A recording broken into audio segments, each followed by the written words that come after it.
Hai Positive People, kita kembali melanjutkan seri pengajaran kita mengenai kitab Matius pasal 8. Kemarin kita belajar syarat menjadi murid Yesus, dan sekarang kita akan belajar 2 session ke depan, di mana tujuan daripada badai terjadi dalam hidup kita. Matius pasal 8 ayat 23 sampai 27. Lalu Yesus naik ke dalam perahu dan murid-muridnya pun mengikutinya. Sekonyong-konyong mengamuklah angin ribut di danau itu, sehingga perahu itu ditimbus gelombang. Tetapi Yesus tidur. Maka datanglah murid-muridnya membangunkan dia, katanya, "Tuhan, tolonglah, kita binasa." Ia berkata kepada mereka, "Mengapa kamu takut, kamu yang kurang percaya?" Lalu bangunlah Yesus menghardik angin dan danau itu. Maka danau itu menjadi teduh sekali. Dan heranlah orang-orang itu, katanya, "Orang apakah dia ini sehingga angin dan danau pun taat kepadanya?" Yang luar biasa.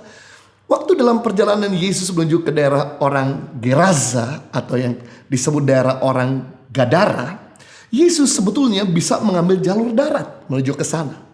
Tapi sengaja Yesus bersama dengan murid-muridnya mengambil skenario lewat Danau Galilea. Dalam perjalanan ke orang Gadara, tengah malam, sekonyong-konyong, tiba-tiba datanglah angin ribut, sehingga membuat kapal tersebut susah dikendalikan. Karena kebetulan murid-murid Yesus mereka ahli dalam mengendalikan kapal, karena profesi mereka seorang nelayan. Dan karena gelombang yang begitu tinggi sampai 6 meter, perahu mereka hampir tenggelam. Kemudian murid-murid membangunkan Yesus yang sedang saat itu tidur. Dan kemudian Yesus berkata, "Mengapa kamu takut?" Dan Yesus menghardik sehingga angin dan danau itu menjadi teduh. Dan orang-orang berkata, "Siapakah dia sehingga angin badai bisa tunduk kepadanya?"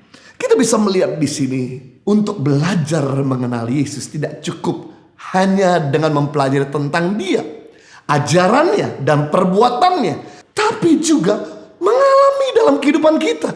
Tujuan daripada kita belajar sama dia bukan cuma kita tahu tentang dia, bukan cuma kita dengar tentang dia, tapi dia mau kita mengalami dia secara pribadi. Jadi ternyata Yesus sengaja mengambil skenario, mengambil lewat Danau Tiberias supaya menunjukkan siapa dirinya di depan murid-muridnya. Dan kita bisa melihat di sini tujuan daripada badai atau angin ribut yang melanda hidup kita adalah menyingkapkan siapa Tuhan yang kita sembah. Siapa Tuhan yang luar biasa itu. Saya kasih tahu, sekalipun pendapatan kita hilang, tapi Tuhan tidak pernah hilang.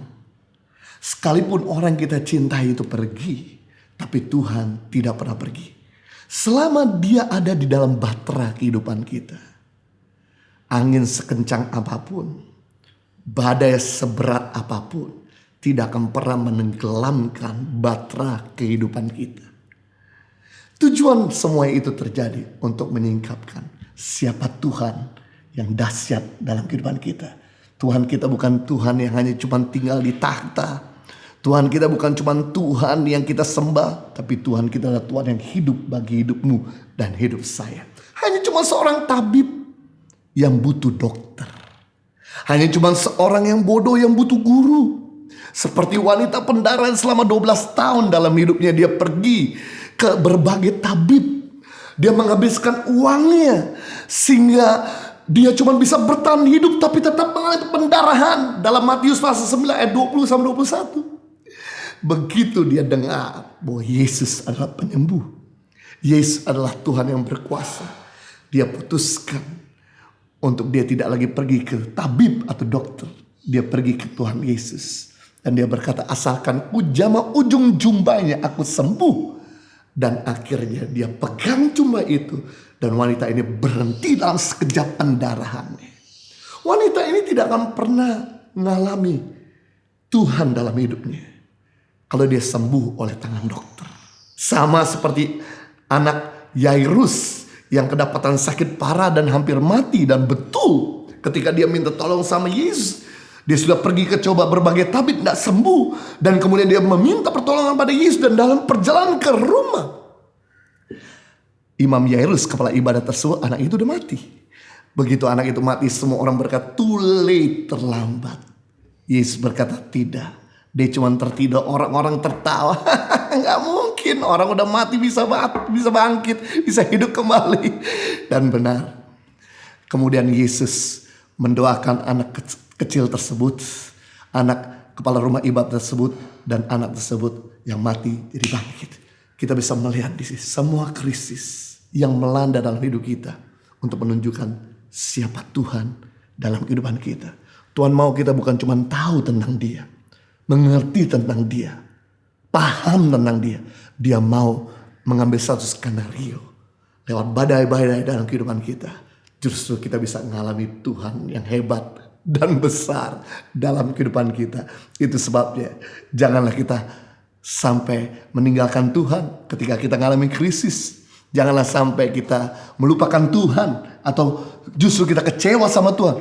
Lewat badai-badai inilah Tuhan mau membuktikan kebesarannya dan pertolongan yang luar biasa. Roma 8:28, Allah turut bekerja dalam segala sesuatu untuk mendatangkan kebaikan. Berarti kita bisa melihat kata turut bekerja, artinya sinergio, yang artinya adalah sinergi. Berarti sinergi adalah gabungan 2 atau 3 energi yang menghasilkan 10 kali lipat kekuatan ganda. Justru karena problem, Allah bekerja, maka Dia mengubah menjadi kebaikan. Tugas kita adalah yaitu mengasihi Tuhan. Tugas kita yang kedua adalah berseru sama Dia. Maka yang terjadi, Dia bekerja sehingga semua persoalan kita Tuhan rubah menjadikan kebaikan. Anda bisa tanya sama orang-orang yang alami pertolongan Tuhan.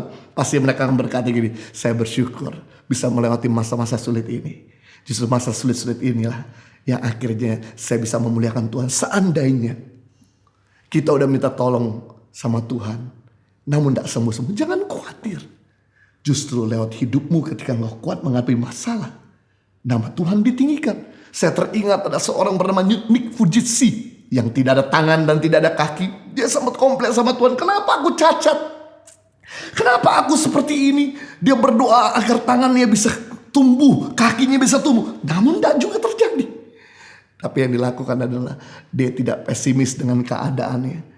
Dia belajar untuk mengembangkan kapasitas yang dalam dirinya. Dan hari ini dia keliling dunia tanpa kaki, tanpa tangan. Dan jadi motivator. Bahkan jadi hamba Tuhan yang menginspirasi banyak orang.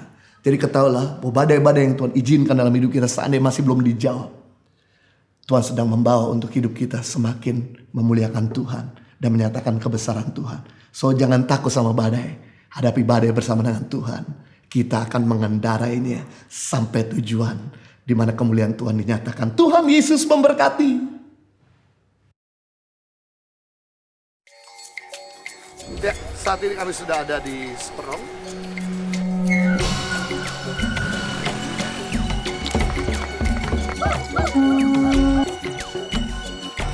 Saksikan suka duka perjalanan Tangan Pengharapan dalam merintis dan mengembangkan pendidikan di seluruh Indonesia di program Journey Tangan Pengharapan setiap Jumat pukul 7 malam di YouTube channel Henny Kristianus.